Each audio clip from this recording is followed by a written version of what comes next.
I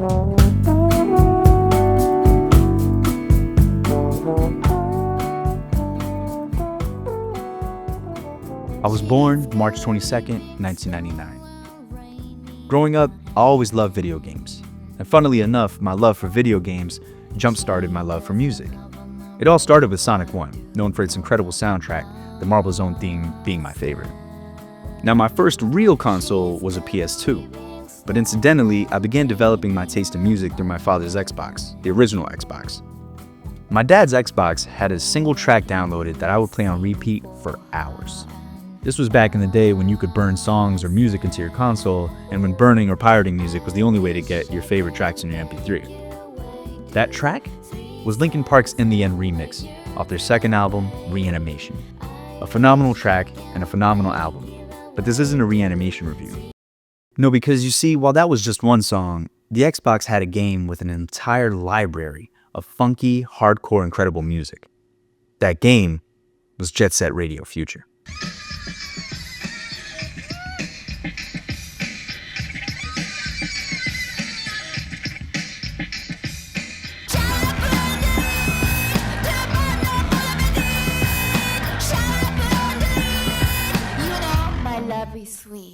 This Sega sequel had its soundtrack composed by Haruki Naganuma, who did the soundtrack for the first Jet Set and was heavily involved in Sonic Rush's soundtrack too. But the game developers also brought in other music made by all kinds of artists from all over the world to put on the players to what the devs were listening to when they were cooking this incredible digital love letter to hip-hop culture.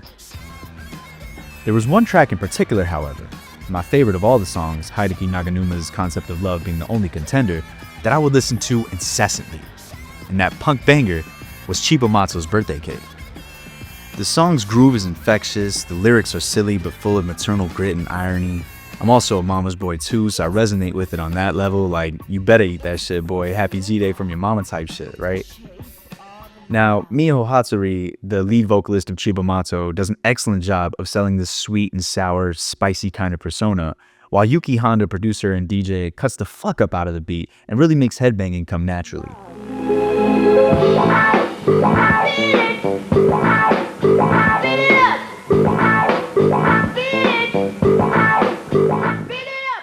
Interestingly enough, Cibo Matto is known as an alt-rock band, but they are also known as one of the internationally pioneering bands of Japanese Shibuya-Kei music and aesthetic, something that was born from Japanese bands taking 90s Western pop culture and mashing it together with all kinds of sounds from jazz and hip-hop to electronic and prog rock. Now, I would hold dear to Birthday Cake moving forward, and for the next couple of decades, the only other song of theirs I listened to was their biggest hit, Sugar Water. I had an interesting journey figuring out what kinds of music I liked and didn't like. I spent many hours on YouTube sifting through Majestic Casual and different music playlists before diving into Spotify and building a library of 4,087 songs and counting. Take that, iPod. Fast forward though, and it's December 2024. I'm sitting in my car, listening to Bjork, feeling rather existential, when I discover a Cibo Matto track called Working for Vacation that breaks up the gloom. I dug further and learned that the track was the opener to an album they dropped on the year I was born, January 1st, 1999, at midnight. Stereotype A, an album with several groovy, delicious flavors and sonic delicacies unique to the Crazy Food Band. In this review, I'm going to tell you why Stereotype A will be your new favorite album to bump in your car, bass boosters and all. But this is also a love letter to this band, and the incredibly genius album they created, which in my opinion deserved to reach the same level of popularity and sit next to albums like The Velvet Rope, Debut, Fan Mail, and a whole bunch of other popular albums from the 90s. Now without further ado, let's jam the fuck out. Now I'm a storyteller by trade, and a slut for the album order, so I think the way I'll go about discussing this album will be by following its narrative arc, or the arc of its vibes really. This album doesn't have a central story or theme, but there's a reason songs are ordered in the way that they are. There's a certain amount of hills and valleys that the artist wants to take you through. Now, Cibo Matto is definitely an acquired taste, but I will say that this is Cibo Matto at their most palatable. Take the intro track for instance. Working for Vacation has relatable lyrics off the bat describing the daily grind with a groovy flow. Then, Miho brings up outer space, which is a motif of this album and can be pointed to in some of the sounds, lyrics, and even more so in a later track. It was 1999. Space was the shit. But then the chorus comes in, and all of a sudden the windows are down and you're bobbing your head. Instantly hooked. You might not even know what they're saying at first, but boy is it fire. The soft, smooth vocal play ending comes through, and then there's track 2.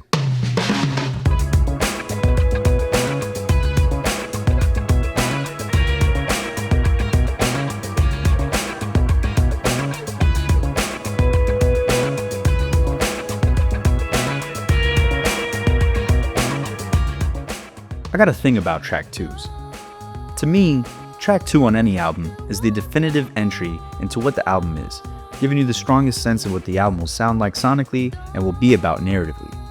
Yes, technically the first track should be this, but oftentimes artists either take the first track for a literal 30-second intro or an Act 1 opener that leans heavily on one side, either to ease the listener into what the album will sound like or ease them into what kind of lyrical style will be presented. But if you want to know everything, if you want to know what kind of vibe an album is going to have, and if you want to know if the album is any good, honestly, you should go to track 2. Don't believe me? Here's a couple examples of album track 2s that set off the album better than the track before them. Squabble Up off of Kendrick Lamar's GNX does more for giving you a taste of what kind of beats and vibes you're going to get out of the record than GNX's State of the Union ass intro. And Earthquake off of Tyler the Creator's album Igor is another example, starting the album's narrative arc while setting up all of the album's motifs in stellar fashion. Spoon is a spectacular track too, starting off with a kick-ass drum roll into a funky groove and bass line. The album is pretty tame on all the food stuff the band was known for on their previous albums, but Spoon reminds you who you're listening to, using hot tea and coffee references to describe a breakup. A big topic of this album surrounds romantic relationships, so Spoon sets that up too. The chorus is super catchy, one of several catchy hooks across the album. The genre mix is crazy too, bringing in flavors from funk and jazz to folk, hip-hop, and R&B. I love this track.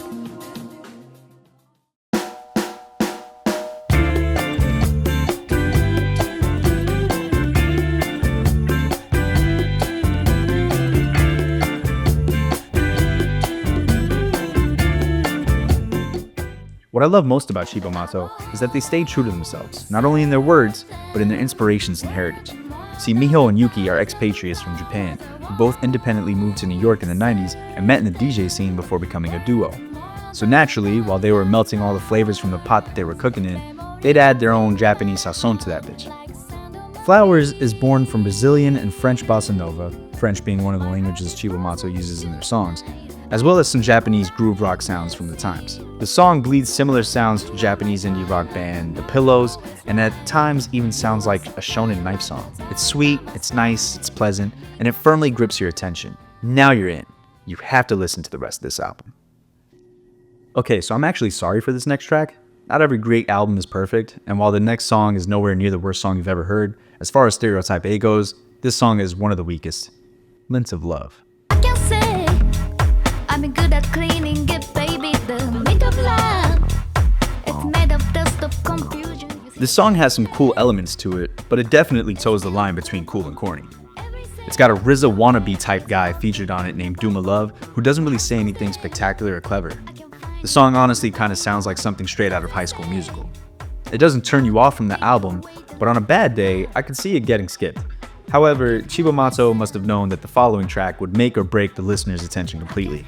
And boy did they deliver, with the first of two R&B classics on this album, Moonchild.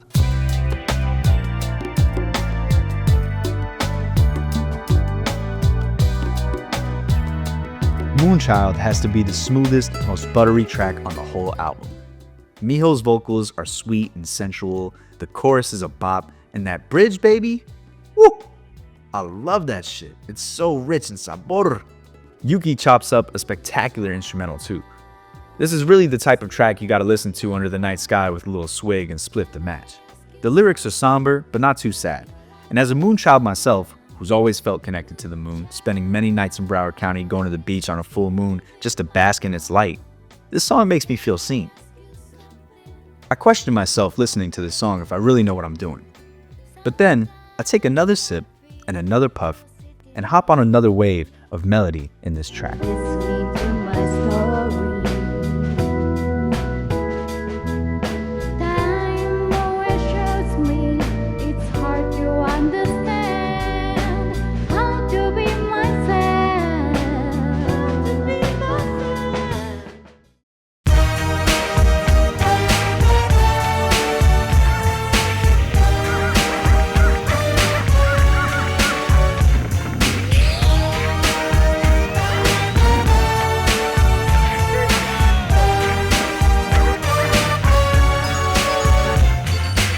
Now, if you wanted raps, Miho fucking delivers on Sci-Fi Wasabi. Her broken English and somewhat abstract phrases might confuse you at first, but this song is undeniably an ode to hip-hop and rhyming. Yuki cuts and scratches and creates a flavorful beat of East Coast hardcore streetness. There's a pretty catchy chorus too, with some insert 90s male hip-hop background vocalist here type dudes. Now back to the rhymes. Her lyricism in this track isn't supposed to impress you the way a Nas verse would, where you can follow his verse like a story. Instead, she raps more like MF Doom and similar rappers, whose focus is on the quality of rhymes.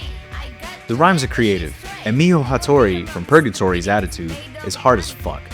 She don't give a fuck what you think. She knows her raps are dope, and ain't none you could do about that. Shorty really says, Obi-Wan Kenobi told me in the lobby. What are you gonna do about it? Listen to some more, obviously. Okay, got to find the nally anyway. My hair turns gray day by day. Don't eat at your points, you got your taste. Don't get your taste, get your inner space. Now remember when I mentioned Miho's line about outer space and working for vacation? Yeah, that was a setup for this next track. This track comes out of nowhere with a completely different and yet more chill vibe than Sci-Fi Wasabi. It's crazy how this band, known for rock songs, can come through with a multifaceted album that primarily dabbles in R&B and hip-hop, and then drop a track like Clouds in the middle of it.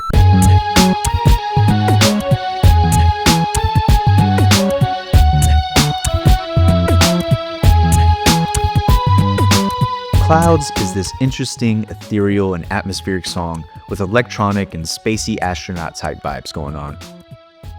The synths are sexy, the digital vocal distortion is hot, and the chorus is an honest-to-goodness earworm. This track goes to show that Cibo Matto will forever remain unpredictable and uniquely stylish with their approach to music. What I love most about Clouds is that it's one of those songs that you develop an itch for, a craving for, that doesn't expand beyond that one song's flavors. You just have to have it, like a single Krispy Kreme donut fresh off the griddle before you eat dinner. This song is just as yummy, and even more, it's just as interesting of an appetizer for this album's climax and the final song I'll be talking about on this video.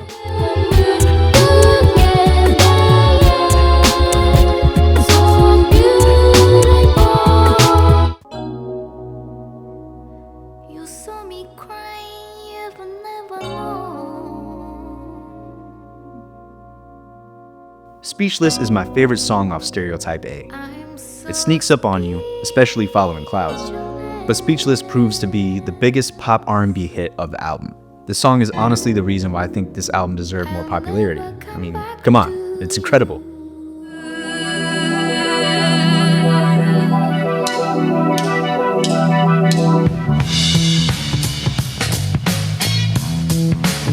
Speechless is a reflection of the times just as much as the perfect blend of Cibo Matto's influences and their individual style. They took the most popular sounds of the time, hip-hop and R&B, through dashes of their jazz and funk inspirations and a spritz of weird electronic sounds. The chemical X in the equation are the lyrics describing the firm decision to stop talking to your ex and move on. I can see several shorties on the way to brunch blasting this song because one of them just left a toxic relationship. Top down, screaming their heart out. I know someone's gonna catch me doing that exact same thing because the song is just so invigorating that way. Aside from this track being relatable and deliciously crafted, it also has this tasty bridge and grand ending that really brings the track home. It stands as the best song on the album for me, and more importantly, it makes this album a timeless classic. I can see Speechless hitting the airwaves today and staying up there on the charts for a few weeks. I'm just hoping this video can make that a reality. But it was definitely at this point in my listening journey that I realized Cibo Matto's Stereotype A was more than just their third album. To me, it was their peak, where they reached a level of creating and produced something one might even call a magnum opus. You saw me crying, but now my eyes are dry. You saw me crying, but now my eyes are dry. You saw me crying, but now my eyes are dry. You saw me crying, but now my eyes are dry.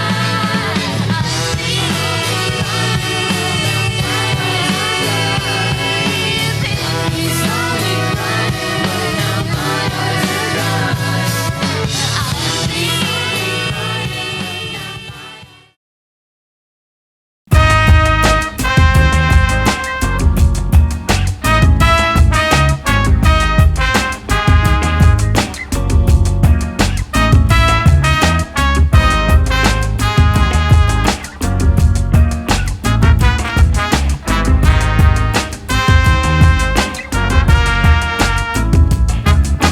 This album has 6 other songs that for the most part are great. King of Silence is a slow jam bridging R&B and Japanese jazz, almost sounding like an Utada song. Then you have Blue Train, a throwback to their rock jams. Has some hard-ass drums and fierce energy.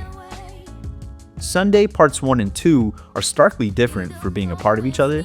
Sunday 1 is a hip-hop jam with some old-school 80s flows, and then Sunday 2 comes in on this ethereal psychedelic wave that honestly hits on a Sunday morning con café con leche.